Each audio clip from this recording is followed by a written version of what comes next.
ထိုးရ8နိုင်ထိုးပြီငါစားကော်ဖီတော့ကော်စစ်တော့ဒီမှာစားကောလုံးတိုင်းဆဲပြီးခဏ drone ထုတ်ပြီးပေါင်းတယ်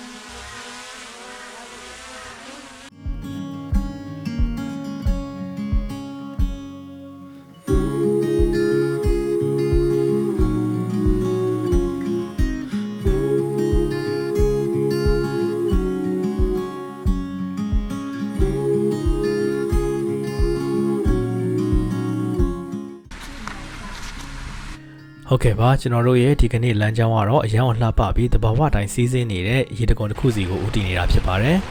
။ရေတံခွန်စီမရောက်ခင်ကားတွေရဲ့အသက်ကိုနှုတ်ယူလေးရှိပြီးနာမည်နဲ့လည်းလိုက်တဲ့ gun shot ဆိုတဲ့နာမည်ကြီးလမ်းကြောင်းတစ်ခုကိုအရင်ဖြတ်ကျော်ရမှာဖြစ်ပါတယ်။အခုအရန်စိုးတဲ့နေရာ gun shot တဲ့ကင်မရာထဲမှာတော့မသိဘူးဒါတော့အနစ်ကြီးပဲကလေးလေးဆင်းသွားရင်ဒါရဆင်းလို့မရအောင်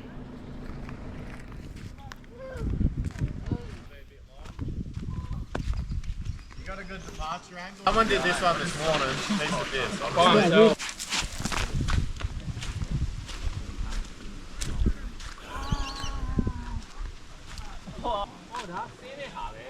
Hey, seen it, huh?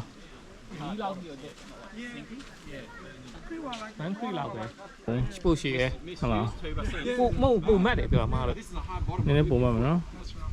You're going to put two if you're a model. Put two up, mad. So this one would be the better way to go. Saying that you just come down and you just go boop, and then you drive out of that easy as. Yeah, you're right. You're gonna do it? This one's got a hard bottom. It looks daunting, but this is the better one to do than out of all of them. This one's not as bad as Palm Creek that you did. Palm Creek, the water was like. Palm Creek, I think a bit more higher. So. Yeah. It's a bit, you'll come down, but it's a hard bottom, so you'll come down, then your wheels will touch, then you'll just drive straight out. Like you spun when you come out of Palm Creek, you're like, rah. Yeah, because of the It's soft water. a bit deep But in that's there. hard. That's a hard bottom. There's a hot bottom. Like I walked next to your mate there, and it was like I didn't sink. I didn't even go past my heels. Oh, okay. Yeah.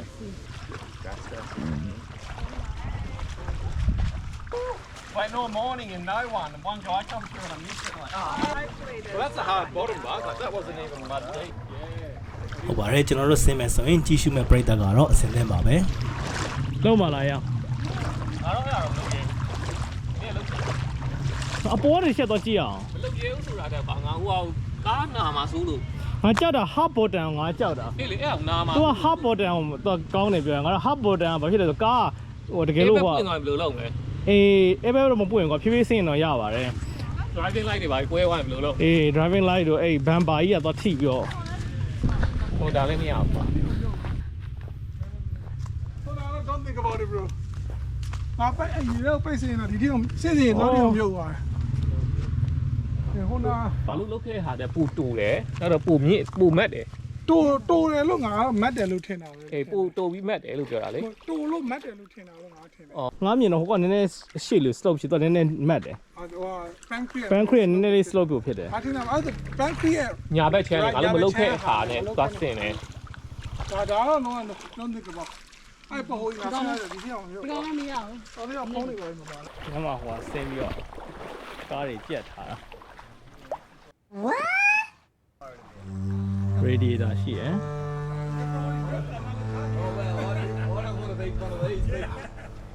Side step. Side step တွေ။ဒါ RAM ရဲ့ side step ကြီးပါ။CV join ဒီနေရာကတော့ gun shot ရဲ့ပြားတိုင်းလို့လည်းပြောလို့ရပါတယ်။အနေနဲ့များတဲ့ဒီကြောက်ကမ်းမကိုကားနဲ့ဆင်းပြီးပြုတ်ကျကြမ်းခဲ့တဲ့ကားအစိပ်ပိုင်းတွေကိုအမှတ်တရထားခဲ့တဲ့နေရာလည်းဖြစ်ပါတယ်။ Suspension ဟိုတယ် CV boot တွေ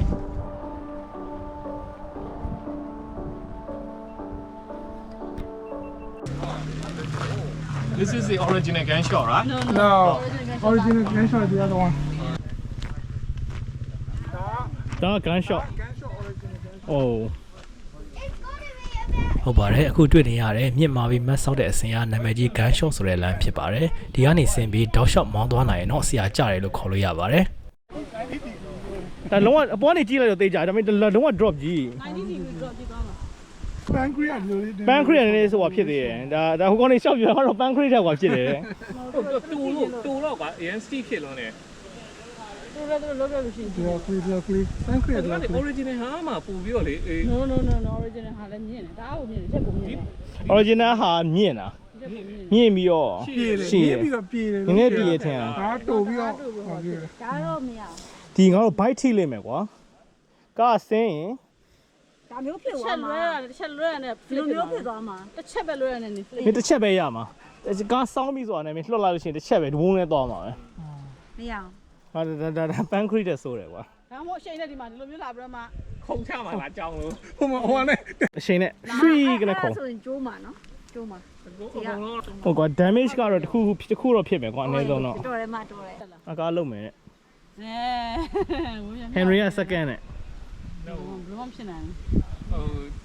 အကားရင်အကားကြည့်အကားလှုပ်ချင်တယ်ငါသိရဟုတ်တယ်မလား ဝိုင်းဆိုရင်တော့ all in မှာရပါနော် ဟဲ့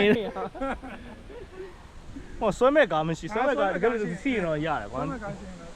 တော့ကြောက်ကတကယ်လို့ကွာ start ဖြစ်ပြီးနေပြီဆိုရင်ဘယ်လိုတော့ အာ လုပ် ကာကတော့ flip ဖြစ်မှာမဟုတ်ဘာလို့လဲဆိုအာကာ long wheel base အဲ့ လုံးဝက flip ဖို့ chance ကိုများတယ် ကြာရရှင်းနေရတယ် သူ့ရဲ့ဒီထိတ်ရောက်သွားချင်သူ့ရဲ့ဘိန်းကဒီမှာပဲရှိအောင် အဲ့ကြောင့်ဟိုကပြောသားတယ်နင်ကအရင်ရှိလို့မယ် အဲ့ဒီဒါမဲ့ကွာတကယ်လို့သူ့ဘာနဲ့အဲ့လိုတင့်နေဒုက္ခကွာ start တော့ဖြစ်နိုင်ခြေရှိရပါ flip ဖြစ်ဖို့ chance တယ် flip မရှိဘူး start ဖြစ်နေလို့ရှိရင်ကွာဘယ်သူဆွဲမှာလဲအဲ့ဒါ short wheel base ကကြတော့နှစ်ခုလုံးကကြာသွားတဲ့အချိန်မှာနောက်ကလွတ်သွားပြီလွတ်သွားဖုံးနေဆိုပြီး flip ဖို့ဖြစ်နိုင်တယ်လေ ငါတို့က weight တွေနေတာပြောတယ်ငါတို့ကားတွေက weight တွေနေမဖြစ်နိုင် ငါတို့ဟိုကလေးပဲလောက်အောင်ကွာ gun shot လေးမှာတော့မတ်တက်ရိုက်တုံးလေးရိုက်ပြန်အောင်လား ဘူးကြာကြီးပြန်မအောင်ဒါတရိုက်ကြောင်မအောင်8ကီလိုမီတာဒါပေမဲ့ခုကလမ်းတင်တော့ပါဆိုမောင်းရတော့လေအဲ့မှာ ကျွန်တော်တို့ဓာတ်ပုံရိုက်မယ်ဆိုပြီးတွားကြီးခန်းလျှော်ဆင်းလာကိုအတူမဲ့ဆိုင်ကသမားတွေရောက်ချလာပါတော့တယ် ကြောက်မယ်နော်နောက်ဝင်နေဆို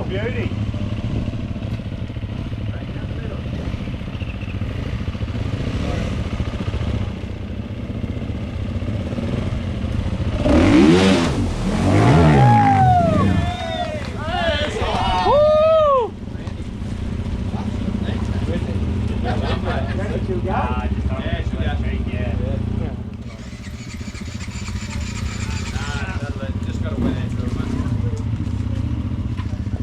You got it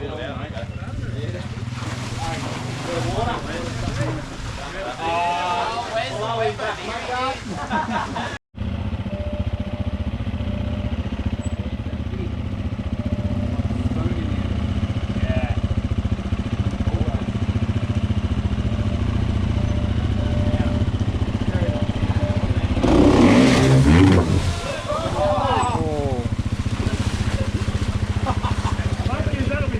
Đang có rồi có ngoài xịt rồi.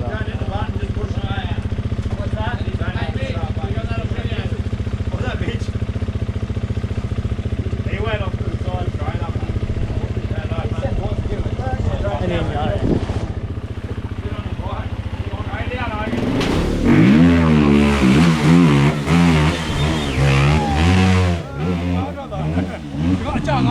Chả còn. Có quá chào nè. Con chào được cái gì rồi.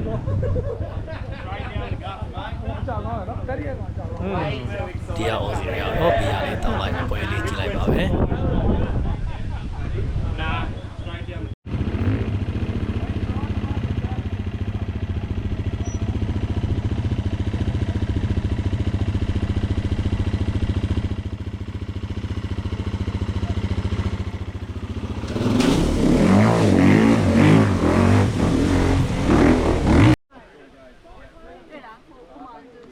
Is it soft? Very soft. Yeah. And like shocking.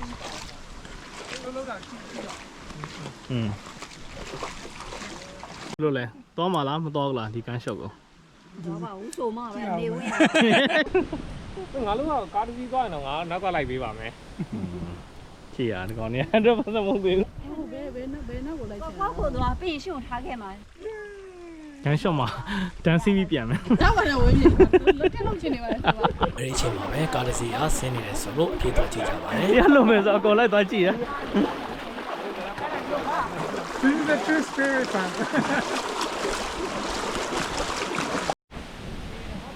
ဒီနေရာကကျွန်တော်တို့ပထမတော့ကခါးထိနှက်တယ်ဆိုတော့ဘွားအိုင်ရှိတဲ့နေရာဖြစ်ပါတယ် You want to watch him, man? He's right here if you want.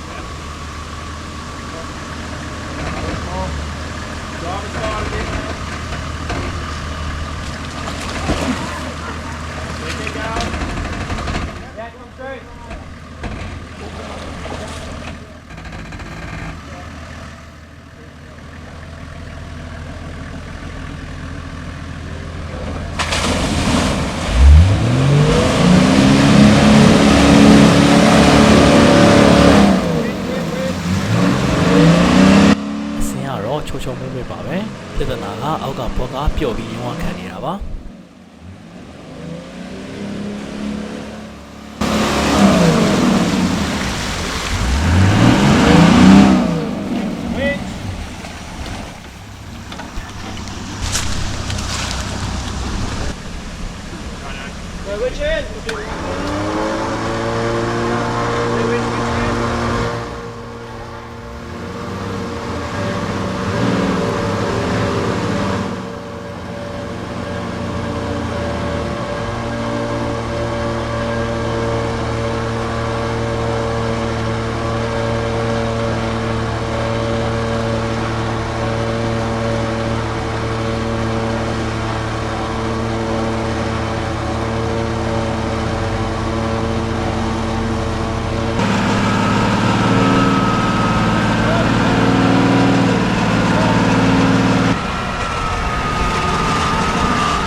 Have you had any dramas with the front wheels not engaging before? Clutch is gone.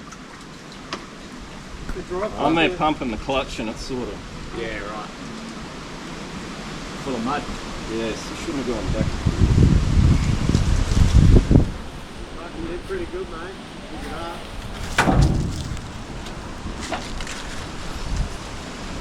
Fans tight. Untie that maybe. ရှော့နေအထဲလေးဝင်ပါလား Gladiator, mate. Bring her around. Someone needs to get him a beer, though. Right, bring down a beer for the lad as well. You want for the young fella? Hopefully, some fresh water might clear it out. Well, that's what the other cruiser lads did, wasn't it? No, without taking the piss on us, I reckon your Gladiator would do that. Nice long wheel. So you don't want to smoke your clutch either. Straight, Be full of muddy water now. Front left. When you were pulling your bull bar into the bank, but it's In the morning, changing diffs and shit, I think. တောက်နောက်တစ်ခါနဲ့ဆွဲမယ်ဟိုကောင်ကတက်သွားပြီသူကအကူညီတော့ခေါ်လာ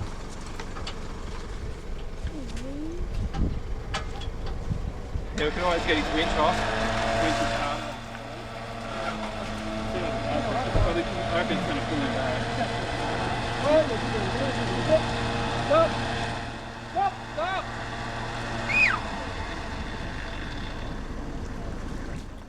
ပြဿနာကဒီလိုနေရာကအရန်ချောင်ကြပြီးအနီးနားမှာဘာဝေါ်ရှော့ဆိုင်မှမရှိတာပါပဲ Is your winch working? ဒီနေရာနဲ့အနီးဆုံးမြို့ရတယ်ကီလိုမီတာ100 150အနည်းဆုံးသွားပါပါတယ် Pull your sideways for a bit. It just turns. How about we just winch anchoring now? Yeah, yeah. Here, let's carry the angle. It'll be cool, yeah. I think the other sector. ဟိုမှာကားတစ်စီးဆင်းနေပြီတော့ဆက်ကြည့်အောင်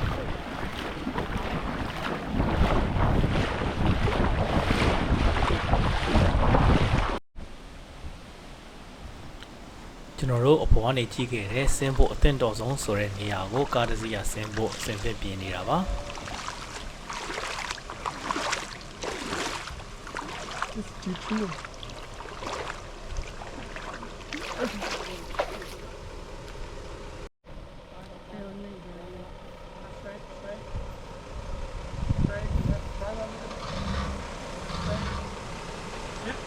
Go.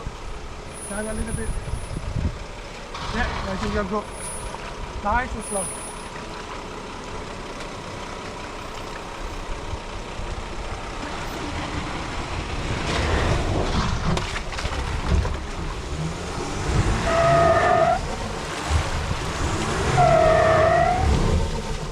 Winch, winch.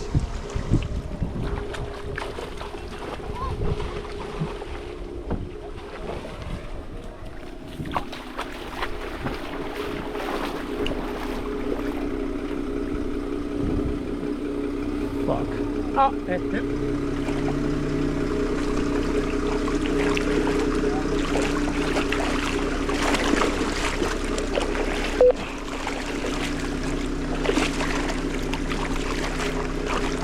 Kẹt đó mà không vậy đâu.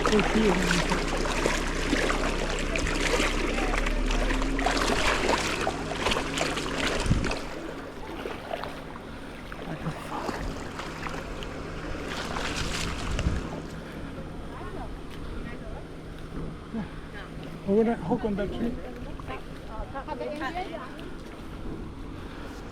I think. Yeah, so water doesn't Oh, okay. flood it. Tell him to cut the engine. Cut the engine. How do we connect? Our winch stuck now. But if he's what about that tree over there? Yeah, because if he's face down like that and water gets into the engine, he's done. Oh. Yeah. What about that tree over there? Nhớ qua cái đồ này. Let's just get Anh No, gấy no, cái đồ no. này. This one's the Còn best. lo mà. Oh, you go. Qua đồ này, bắt đây học mà đâu. Tree trunk protector, yeah. I'll go and get the tree trunk protector. Here you go. Give me the key. You got the key.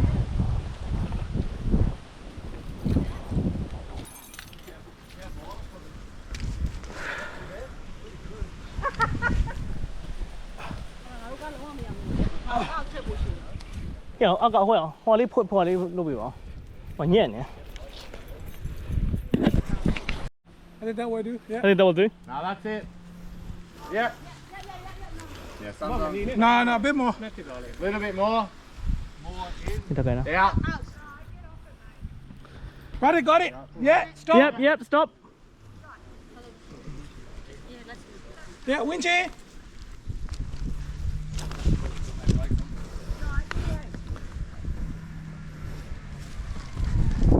Move. Yep. All right.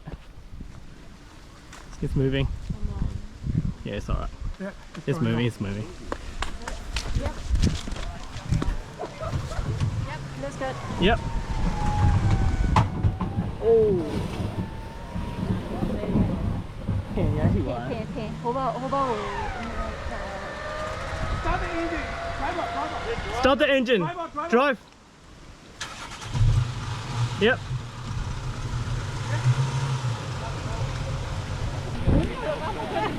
Yes, we do. Folks.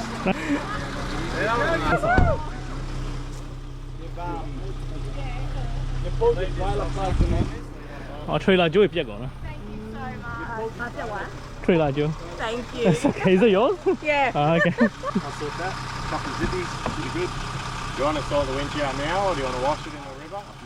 Just bring it out a bit because you got this Well done. saver in there.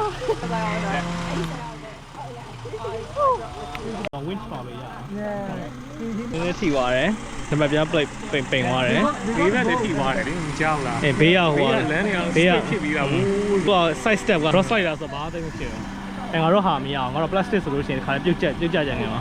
ငါတို့ကားနဲ့ဘယ်ပုံမြင်မလဲတူတူလောက်ပဲ ။သူ့လောက်ပါပဲ မြင်လာတော့တူတူလောက်ပဲ ။ခေါင်းက Brisbane လာတယ်။ဟိုကောကြီးကာရောက်သွားပြီလား။ဟို front injury ဖြစ်တယ်ဆိုလားမတရားလား Hold on. ။အေးလက်ထိသွားတယ်ဆိုလားမသိအဲ့ဒါမသိဘူးဟိုဘက်မှာပြောနေ။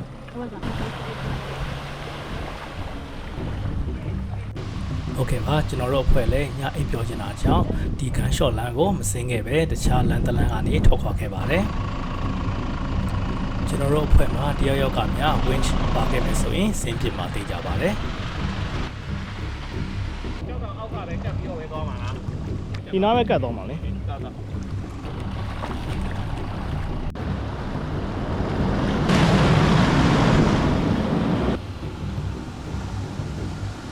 ရေခါဖြတ်ဖြတ်အောင်မယ်စင်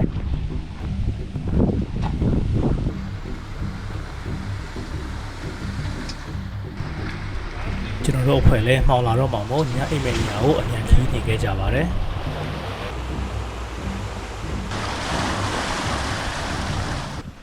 ဒီခုဖြတ်ရမယ်ဒီခုကအကြီးပဲ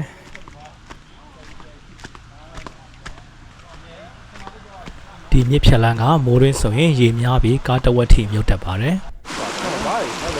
It's like a hole in the middle. Like just here. diff on that rock there. ဆိုတော့ဒီဘက်သွားရင် diff ထိသွားလိမ့်မယ်နဲ့ How deep's it in through here?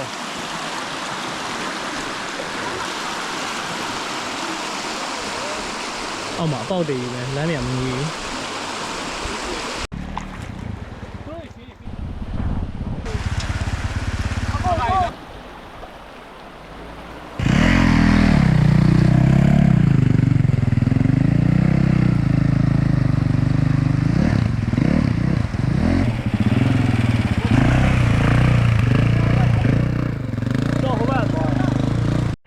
Okay, go, go, go. Chamo, chamo. Chamo, look at. အပိုင်ကမမြင်အောင်ကတရားလမ်းပြီး တပိုင်းအကုန်လွတ်တယ်ငါမြင်တယ်အကုန်လွတ်တယ် diff ကနည်းနည်းလေးပဲလိုတယ် diff ထိဖို့ ပတ်တော့ခလေးနဲ့စီမံရေးသားမရှိဘူးဘယ်လိုယူတော့okay အကြိုက်တဲ့ဖြောင်းစင်းokay ဖြောင်းစင်း okay အနောက်လာမှန်းပြီးတော့ဆင်လာပြီလားအဲ့ဒီခိုင်းနေကြတယ်ဝင် okay ဘာရောဒီခိုင်းကြပြီးတော့ငါလည်းမရှင်းနေကြဘူးမှန်းပြီးတော့မောင်းလာကြလားအဲ့နေပြီးyou know Throw you. Yeah. Big man, I'm not saying that you're maybe a mom.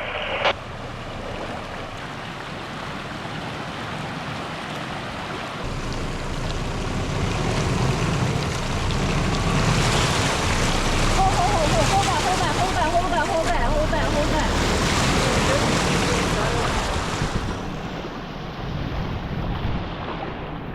ကျွန်တော်တို့ဆက်လှုပ်ရှားစွာနဲ့ပဲဒီလမ်းကိုဖျက်ကျော်လာခဲ့နိုင်ပါတယ်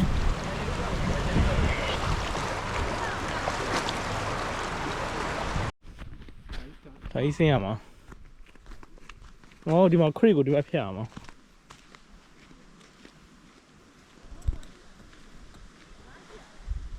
အဲ့ဒါဟိုဘက်ဒီမရောက်ဘူးပြန့်နေတယ်ဒါအပြည့်ကြီးဒါကဖြတ်လို့မရအောင်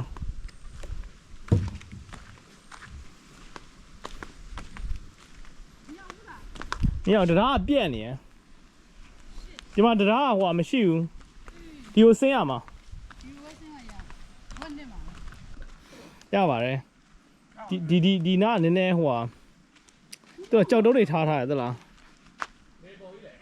ဟော deep ဖြစ်လို့တယ်နော် ငါဆင်းကြည့်လိုက်မှာဟုတ်တယ် ဟိုမှာရိုးပဲဟောတဲတယ် အာမြင်းကြီးပဲဟိုဆဲပြီးသွားရင်မြင်းကြီးဆိုတာဆဲကဟိုဒီရေ crossing လုပ်တဲ့နေရာ မာတယ်ဟိုလိုပြော့တဲ့ mat မဟုတ် တဲကြောက်မတ်မဟုတ်ဒီတဲကြောက် မင်းစင်းလက်ဆောင်ဟိုဘက်ထိဆင်းကြည့်လိုက်ငါတော့ကြည့်ဘူးကွာဟိုဘက်မှာ အာကောင်းလိုက်တာဟုတ်တယ်ပြော့တယ်ဟင်းအောင်ဒါမဲ့ဟိုမာတယ်အောက်ထိမာတယ်ဒါမဲ့ဒီဆက်မြုပ်တယ်လားမြင်ရတယ်မလား မြင်အဲ့ဒါကိစ္စမရှိပါဘူးဟိုချောင်း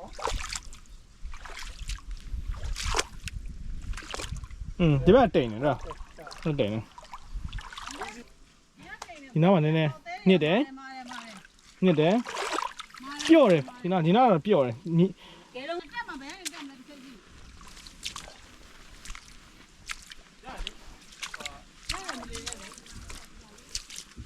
ရတယ်မလေးနဲ့ဘယ်လိုဒင်းချမှာလဲ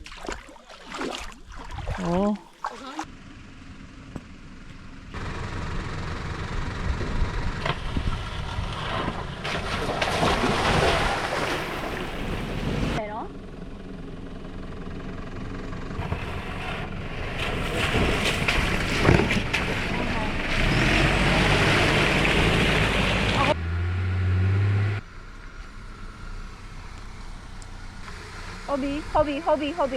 ဟုတ်ပြီပြီးအကိုရဲ့ညာဘက်ကိုပြန်ယူမယ်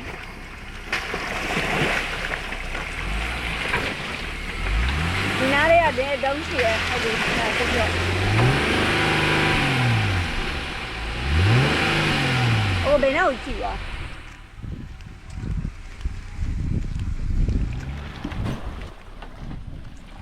လွတ်တယ်ဒီကနေလွတ်တယ် ဟ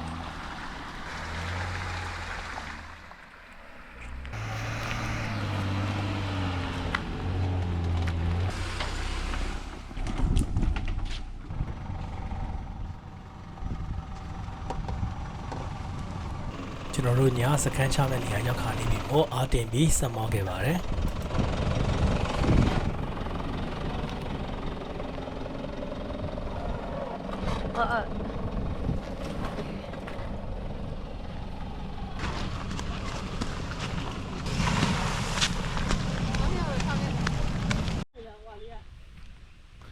No swimming. Crocodile inhabited this area. Right? Oh. Do not enter the water. Right? ဟာရေးလိုက်လား ရောက်ပြီးချင်းပြင်ပန်းလာနဲ့ကျွန်တော်တို့လည်းရေတကုံမှာရေသွားချိုးကြပါတယ်